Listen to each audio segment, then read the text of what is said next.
It started when I moved into apartment 3B of the Halberd Arms building, a red brick pre-war complex that looked like it had been plucked from a noir film and left to rot just enough to feel romantic. I'd found it through a listing that seemed too good to be true: large windows, hardwood floors, and way below market value. The landlord said it had been empty for years. No one ever stayed long. I should have known better. The mirror was already there when I moved in. A tall, ornate piece bolted into the wall of the bedroom. Carved mahogany frame with delicate swirls that curled like smoke.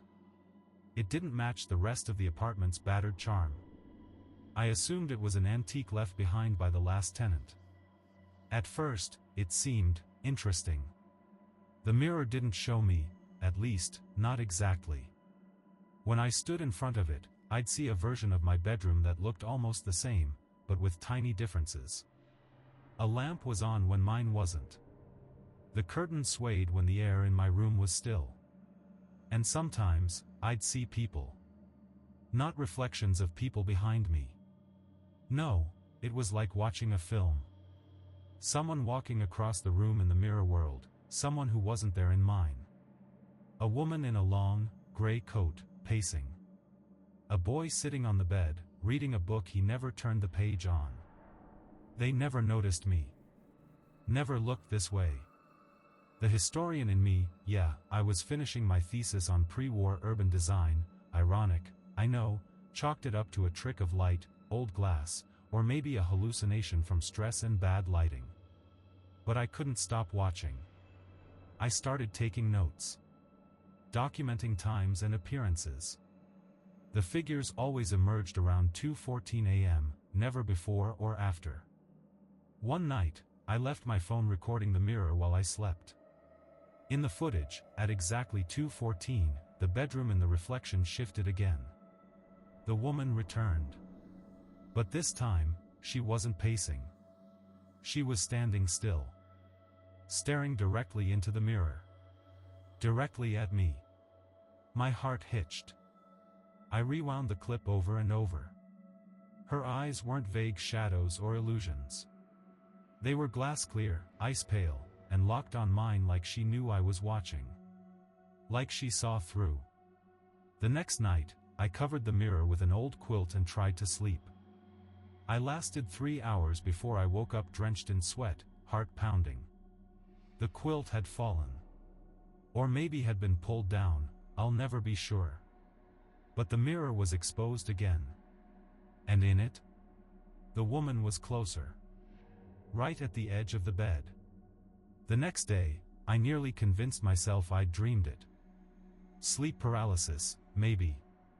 I even Googled it like some desperate amateur. But when I returned home from work, something was off. There was a smell in the apartment, like old roses and mothballs. The kind of scent that doesn't belong unless it's clinging to a coat that hasn't been worn in decades. I searched the whole place, every room, even under the sink. Nothing. But when I opened my bedroom door, the temperature dropped. It wasn't just cold, it was wrong. Like the kind of chill you feel in hospitals, or mausoleums. My breath fogged in front of me. The mirror, of course, stood uncovered. I know I'd thrown the quilt back over it before I left. I stared at the glass, expecting the woman again. But she wasn't there. Instead, there was a man. Older, maybe in his 60s, with a pinched face and slicked back hair. He was sitting on the edge of the bed in the mirror's world, head bowed, hands clasped like he was praying. The strangest part? The bed in the reflection was made with different sheets, floral ones I didn't own. I blinked, and when I looked back, he was closer. Not suddenly, not like a jump cut. Just, closer. His eyes snapped up to mine. I staggered back so hard I hit the closet door. My reflection finally returned, pale and wide-eyed, as if I had replaced him. I didn't sleep that night. I kept every light on, locked the bedroom door, as if that could help, and slept on the couch with my phone flashlight on. At 2:14 a.m., the light in the hall flickered. Just once. I swear I heard footsteps from my bedroom. But I never checked. Morning came. I called the landlord, trying to sound casual. Asked if anyone had ever had issues with that mirror, hoping maybe someone had cracked and torn it off the wall. "Oh," he said after a pause. "That thing? It was built in. Won't come off without ripping the whole wall out. Some folks didn't like it. Others didn't seem to mind. Did anyone ever see things in it?" Another long pause. "Then, you should probably avoid staring too long. That apartment's got stories." He hung up. I didn't go to work. I didn't eat. I sat in the living room, too scared to go near the bedroom. Until around 6 p.m., when I heard the sound of something heavy fall in there. Like a piece of furniture had been shoved.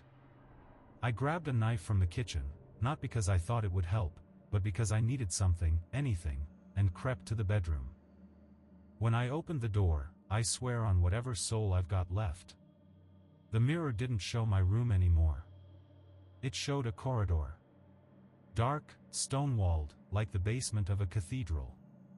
Lit only by flickering candlelight. And down that corridor, 3 figures were walking. One of them was the woman in the gray coat. The second was the old man. The third was me. I stumbled backward so fast I knocked over the lamp on my nightstand. It crashed to the floor, splintering like a gunshot. But I didn't even flinch. I was frozen, staring into that mirror, into that corridor, that impossibility. The version of me in the mirror wasn't some dreamlike doppelganger. It was me. Same haircut. Same clothes I was wearing that day. He walked between the woman and the man, eyes vacant, arms limp at his sides like a marionette between puppeteers. None of them looked at the mirror. None of them saw me watching. But the corridor, it was changing. The walls breathed, almost pulsing. And the candles flickered like they were being snuffed one by one as the trio passed, plunging everything behind them into darkness. I did the only thing that made sense. I threw a sheet over the mirror. Not the quilt this time. Something thicker. Heavier. I even dragged my dresser in front of it. Then I left. I didn't pack. Didn't lock the door. I just left. I wandered the streets for hours, mind looping the same question: what did I see? I called a friend, Rachel.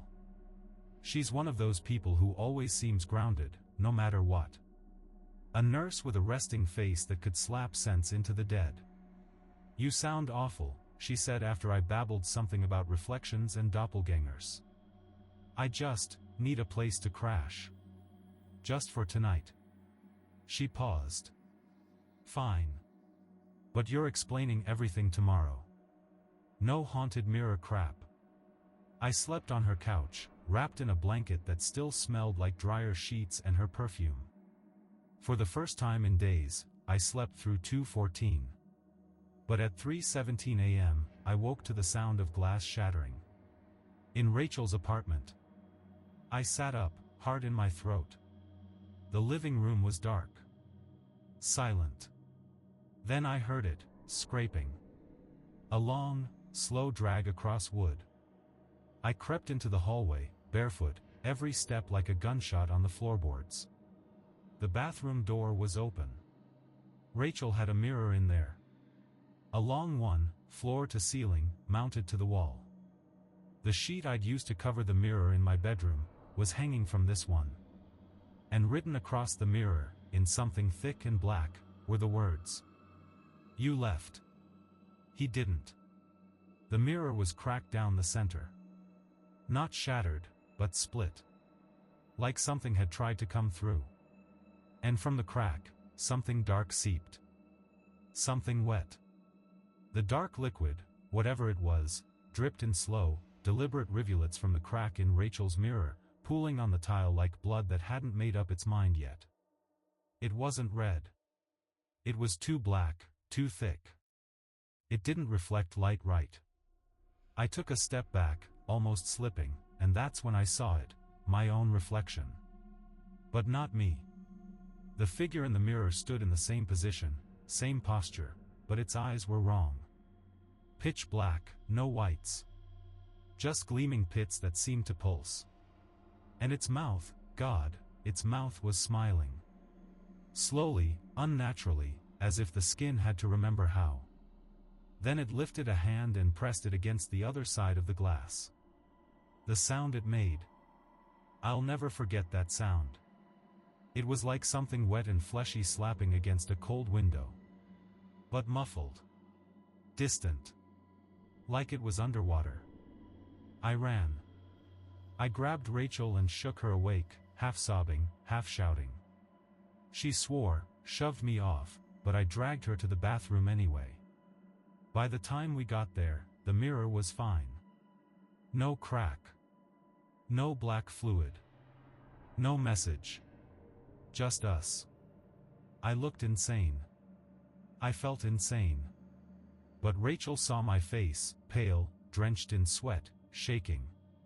Her sarcasm died in her throat. She made me tea. Didn't press. The next morning, I went back to my apartment. I don't know why. Curiosity? Guilt? Some compulsion I couldn't shake? I unlocked the door and stepped inside. The bedroom mirror, the one I'd covered, barricaded, was exposed again. The dresser had been pushed aside like it weighed nothing. The mirror was fogged over, like someone had breathed on the glass from the inside. And something had written in the condensation. Just one word. Soon. That night, I noticed a pattern. Every reflection, every glass surface, was starting to shift. It wasn't just that one mirror anymore. It was my TV screen. The darkened window at night. The puddle by the curb when it rained. They weren't behaving like reflections. They showed other things. Hallways. People who weren't there. My own face with expressions I wasn't making. It wasn't just the mirror. It was all of them. And I realized, too late. Whatever I saw in that mirror wasn't content to stay in its world anymore. I started covering everything. Windows. The TV. The microwave door. Even the toaster. Any surface that could reflect, gone. My apartment looked like a crime scene, every surface taped over with brown paper or covered in sheets like I was mourning the furniture itself. But it didn't matter. Because it wasn't about glass anymore. It was about me. The reflections started showing up in places that made no sense. On my phone screen when it was off. In the shadow of my coffee mug on the kitchen counter. In the sound of my voice when I left a voicemail, I could hear something whispering just beneath the playback. I tried deleting the recordings. I threw my phone in the trash. Burned the papers I'd written notes on. Still didn't help. Every night at 2:14, something new happened. Sometimes the mirror fogged itself from the inside, revealing symbols I didn't recognize, curved, spidery things that looked drawn with a finger. Other times, I'd wake up with the sheets twisted around my legs like someone had tried to pull me out of bed and changed their mind halfway. But the worst part came 3 nights ago. I woke to a sound like cracking wood. Not loud. Just methodical. Like someone snapping toothpicks, one at a time. I sat up in bed, afraid to look. But I did. The mirror was no longer just a mirror. It had depth. I mean that literally, it wasn't flat anymore. The surface bulged outward like the glass had become skin stretched over something inside. You could see veins. Tiny, thread-like cracks like spider legs fanned across its surface, pulsing slightly. And then the cracks started to spread. One by one. Each snap was a new vein. Each one closer to the edge. Something was inside. Trying to come through. I left. I ran. Slept in my car with the rearview mirror ripped off and a blanket over the dashboard. It wasn't restful. I kept dreaming of corridors. Of that version of me walking with the woman and the old man. Of doors that pulsed and breathed. And in every dream, there was a whisper. Always the same phrase. You're already inside. I tried staying with friends again, but it was no use. The reflections followed. Even in Rachel's place, where every mirror had been removed, every screen covered, I'd catch glimpses in the shine of her polished wood floors. Just flickers. A shadow that shouldn't be there. An eye watching from beneath the coffee table. She told me I needed help. Paranoia from lack of sleep, she said. So I agreed to see someone. Dr. Kessler, a sleep specialist with a calming voice and a cluttered office. He hooked me up to a bunch of wires and had me spend the night in a lab. Let's find out what your mind is doing while your body rests, he said. He had a mirror in the lab bathroom. I told him I wouldn't use it. The sleep was dreamless, for the first time in weeks. The machines beeped softly, and I felt safe for a few hours. Until they checked the video footage the next morning. I wasn't in bed the whole night. At exactly 2:14 a.m., the footage showed me sitting up, calmly removing the sensors, and walking out of the frame. I never touched the door. They found me asleep in the hallway, curled up against the lab wall. When they woke me, I had no memory of it. But the security guard, he wouldn't talk to me. Just handed Dr. Kessler a flash drive and quit the same day. They showed me the footage later. At 2:16 a.m., I walked down the lab hallway. Behind me, following at a slow, steady pace, was a tall man in a long gray coat. Same one I'd seen in the mirror. Only now, he was here. The camera glitched when he moved. Like it couldn't quite capture him. Frame after frame, he got closer to me.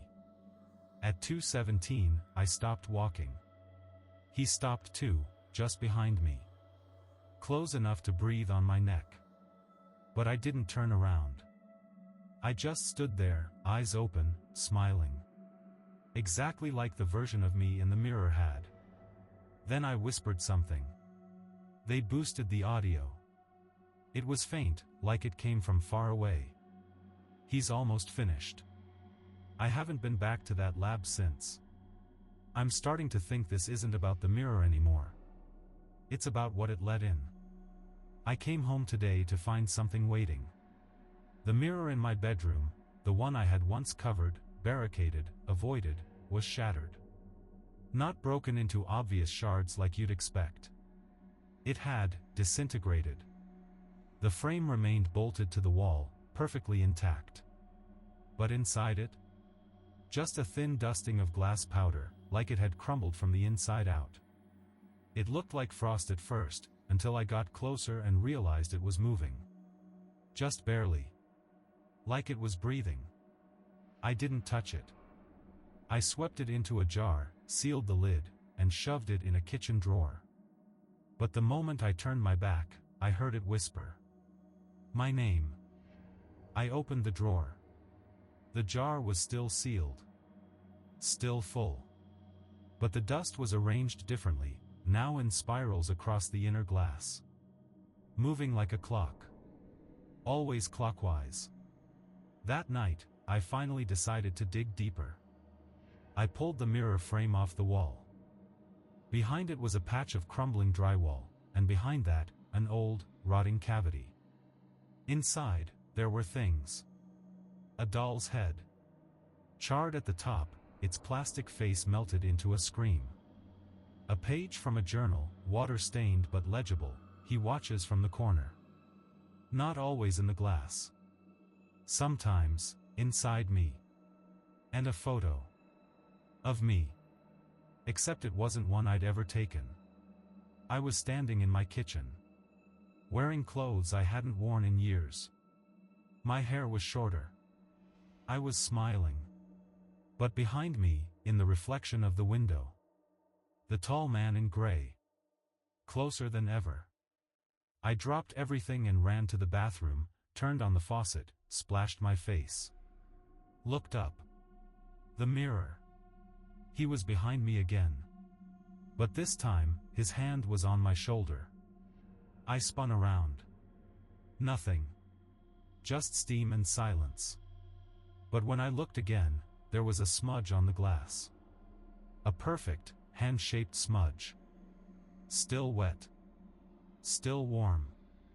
That night, I didn't sleep. I didn't even lie down.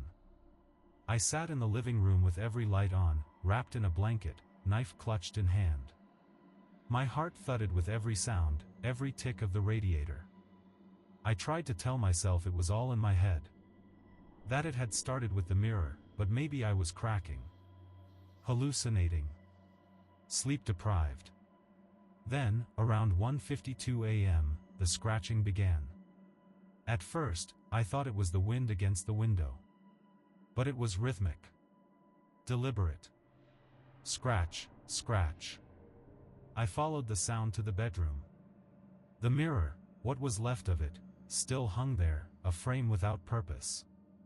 But the scratching wasn't coming from it. It was coming from beneath the bed. You know that feeling when your legs just refuse to move? When logic says there's no way anything is under there but your body tells you it's safer to run? Yeah. That. But I got on my hands and knees. Slowly. Quietly. I lifted the edge of the sheet. There was nothing under the bed. Nothing except a reflection. I swear to you, underneath that bed was a floor, and a wall, and the exact angle of my room. But reversed. Like looking into a mirror lying flat. And staring back at me? The boy. The one I'd seen in the mirror before. The one who used to sit on my bed and read. Except now, he wasn't reading. He was staring up. Mouth stitched closed. Skin gray, like old wax. And in his hand? A shard of the mirror. Long and sharp and glinting in the darkness. He raised it slowly. I scrambled back, heart jackhammering, and knocked over my dresser in the process. By the time I had the courage to look again, it was gone. Just my dusty floorboards. Nothing else. But when I checked my arm, just below the sleeve, there was a fresh cut. Thin. Precise. Almost surgical. Like it had always been there. Like someone had reached through. The next morning, I found the cut was gone. No scab. No mark. Not even the faintest line. Like it had never happened. Except it had. I remembered the sting. The warmth. The way the blood had beaded along my skin before vanishing into the air like smoke. I called in sick to work. Not that I expected to have a job much longer, I'd missed too many days already. But none of that mattered now. I had to understand what was happening. I started researching the building. Halberd Arms. Tried digging through city archives, scanning microfilm, hunting anything about the mirror or its past. I even spoke to the oldest tenant I could find, a shriveled man on the 5th floor who smelled like cigarettes and celery. He said one thing I'll never forget. That mirror, he rasped, used to be in 3D. Back when it was a boarding house. But the woman who lived there, she wasn't right. Kept saying the mirror didn't show her anymore. Said it borrowed someone else's eyes. Took her reflection. Took it. She smashed it to pieces. Cops found her standing in the middle of her room, eyes sewn shut. She'd done it herself. Said if she couldn't see them, they couldn't find her. I left before he could say anything else. That night, I covered every reflective surface again. Even the puddles forming outside from the rain. I poured salt across my windowsills. Lit candles. And for a while, it was quiet. Until the knock came. Soft. Measured. Coming from my bathroom mirror. It knocked twice. I stood there, frozen, staring at the covered glass. Then I knocked back. Once. A pause. Then it knocked again. Twice. I pulled the sheet down. The mirror was black. Not like darkness, empty. Like someone had painted over it with void. Then, slowly, something pressed against it from the other side. A face. Mine. But it wasn't mimicking me. It didn't move when I did. Its eyes didn't blink. They were too wide, too still. Its mouth moved.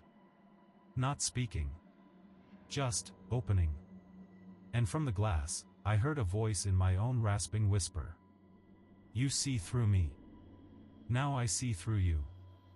That was last night.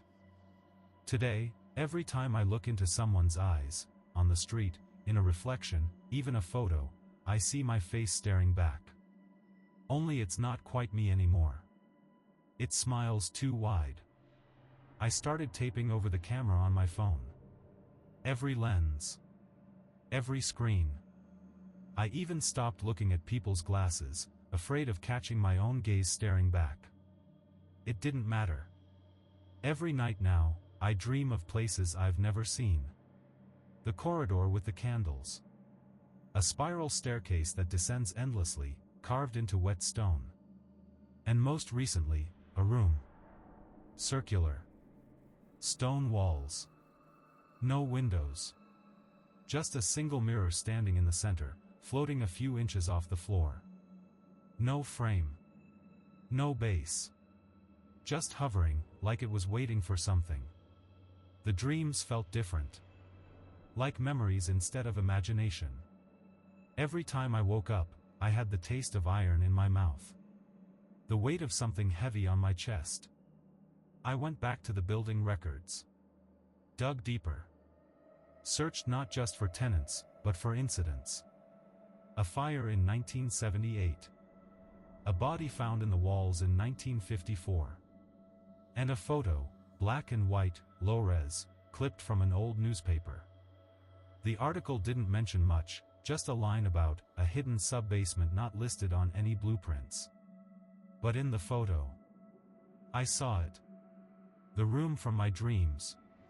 Same walls. Same mirror. And standing beside it, blurred from age, but unmistakable, was the tall man in the gray coat. Not aged. Not distorted by time. Identical. I couldn't breathe. I had to find that room. I pried open the floorboards in my closet, half expecting to find dirt or pipes. But instead, there was a metal hatch. Rusted, sealed with a single chain. The lock fell apart when I touched it. And beneath that hatch? A ladder. I climbed down. The air changed instantly. It smelled like wet stone and something faintly electric, like the buzz before a lightning strike. The walls were old brick, the mortar crumbling. I walked carefully, phone flashlight shaking in my hand. And then I found it. The room. Exactly as I'd dreamed. The mirror floated in the center, completely still, completely black. I approached. My breath fogged the air, though it wasn't cold. I whispered, "What are you?" And it answered. In my voice. But not from my mouth. From behind me. I turned slowly. The corridor behind me was empty. Stone.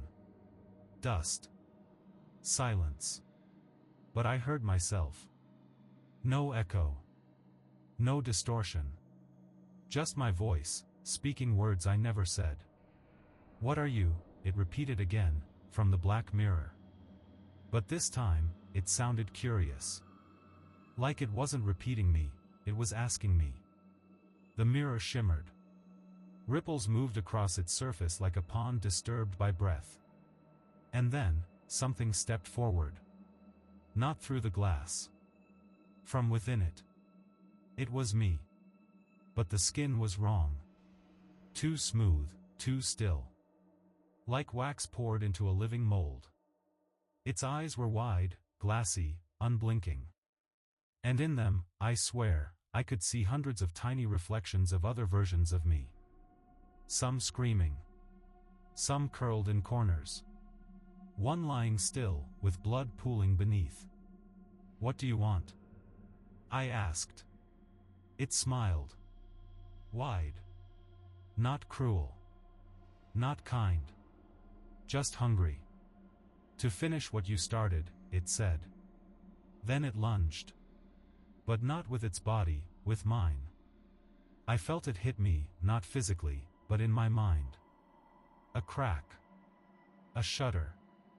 Like someone opening a trapdoor inside my skull. Visions poured in, corridors I'd never walked. Words I'd never spoken. Memories that didn't belong to me. A woman's scream. A mirror breaking. A door slamming shut behind me. I stumbled back, fell against the wall, gasping. When I looked again, the figure was gone. The mirror floated, silent. But now, its surface wasn't black. It showed my bedroom. Only, the bed was occupied. By me. Eyes open. Unblinking. And on the wall above the bed, scrawled in something dark and dripping, were 4 words. "One of us stays." I ran. Clambered up the ladder like fire was licking at my heels. My hands bled from rusted metal rungs, my breath came in ragged gasps. I didn't stop until I slammed the hatch shut, pushed my dresser back over it, and collapsed in the hallway, shaking. My phone buzzed in my pocket. I hadn't used it in days. The screen lit up. A notification from the front door app I'd forgotten I even had installed. "Motion detected at your door. 2:14 a.m. The preview image showed me. Standing in the hallway outside my own apartment. Smiling. I unplugged everything. Ripped wires from walls. Disconnected the power. But it didn't stop. Because when I went to the window to try and breathe, I saw him again. Across the street. In the reflection of a dark window. Just standing. Watching. Not moving. Waiting. That night, I boarded up the mirror space with plywood. Drilled it in until my arms went numb. I didn't care if it was insane, I needed to seal it. And for a while, nothing happened. No more dreams. No more voices. No more 2:14. Until tonight. I walked into my bedroom and froze. The plywood was still there. Untouched. But my reflection, in the tiny mirror above my bathroom sink, was smiling. And I wasn't. It lifted its hand. Waved. And I realized, my reflection wasn't in sync anymore. It had stayed behind. I avoided mirrors completely after that. Started brushing my teeth in the dark. Shaved by feel.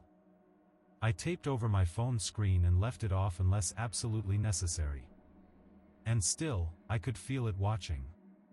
Not just in mirrors anymore. In glass. In water. Even in people's eyes. Especially their eyes.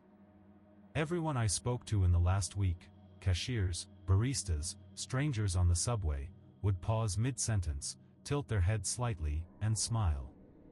Just for a moment. Just enough to make my stomach twist. And their pupils? Wrong. Too wide.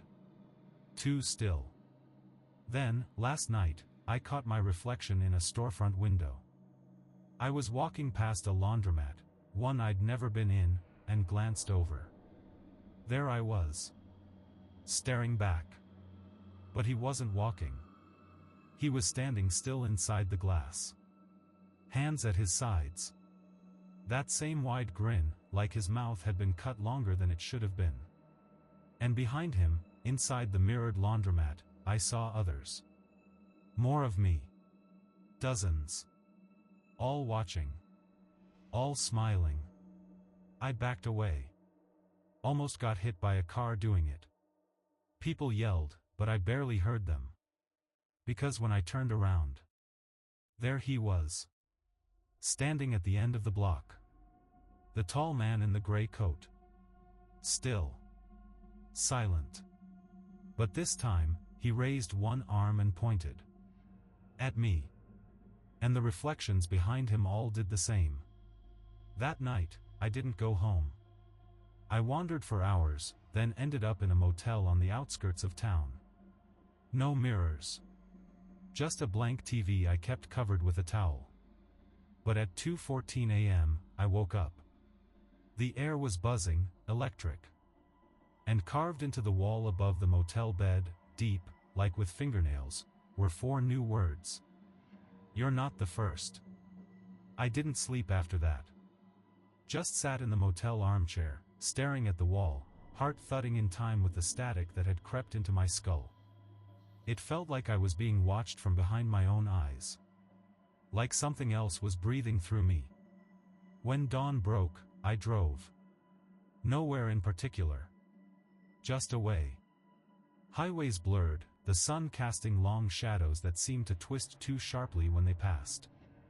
I kept glancing in the rearview, but it wasn't my reflection staring back. It was his. And he was closer. At a gas station in the middle of nowhere, I finally broke down. Tried smashing every reflective surface I could. The rearview. The side mirrors. Even the chrome on the pump handle. And then I looked up. There was a security mirror mounted to the ceiling. Curved, domed, and wide enough to show every angle. Every angle. I saw myself, standing behind the counter. Not at the pump. Inside. Behind the glass. Watching me. I stumbled back and hit the pavement hard. A man helped me up, asked if I was okay. I tried to answer. But he flinched when he looked into my eyes. You've got someone else in there, he whispered. Then he backed away. Ran, even. I didn't blame him. Because I could feel it now.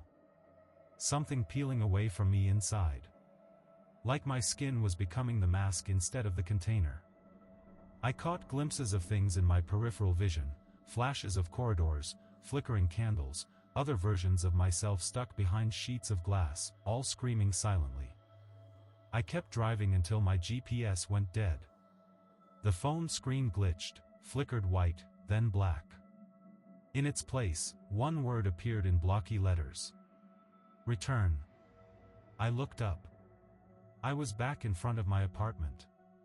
Even though I hadn't punched in the address. Even though I hadn't meant to come here. The windows were all covered. But the inside was glowing. And I knew, deep down.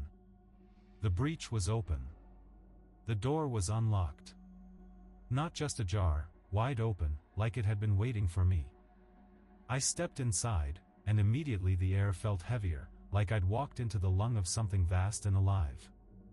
My apartment wasn't mine anymore. Every mirror was gone. Every surface had been stripped bare, except one. In the bedroom, floating where the old mirror had once been, was the mirror.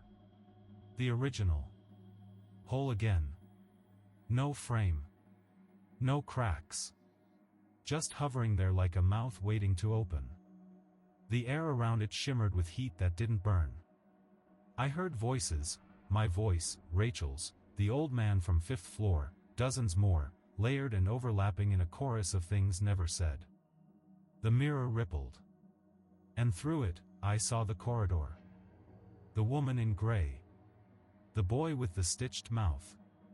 The old man with slicked back hair. And in the center of them all, was me. Eyes black. Smile wide. Beckoning.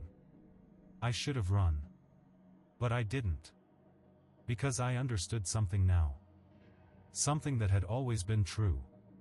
I was never haunted by the mirror. I was the reflection. I stepped toward the glass. It didn't resist. It welcomed. Cold, liquid surface parted around me like silk. I crossed through. The corridor closed behind me. And now I stand here. Inside the mirror room. Watching. Waiting. You'll see me soon. Not when you expect it.